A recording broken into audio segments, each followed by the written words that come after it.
கடந்த 4 ஆண்டுகளில் விவசாயிகள்ட்ட இருந்து கொள்முதல் செய்யப்பட்ட நெல் எவ்வளவு தெரியுமா? 1,70,45,545 மெட்ரிக் டன்.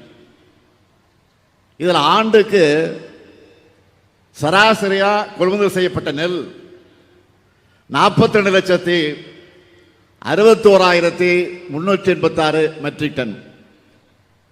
இது நம்ம ஆட்சியுடைய டேட்டா. இது ஆனால் இதுவே முந்தைய அதிமுக ஆட்சி காலத்தில் சராசரியா செய்யப்பட்ட நெல் எவ்வளவு தெரியுமா?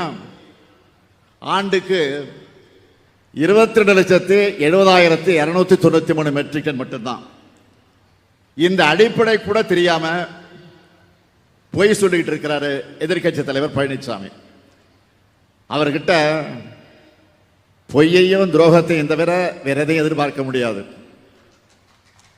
அவருடைய ஹிஸ்டரி அதுதான்.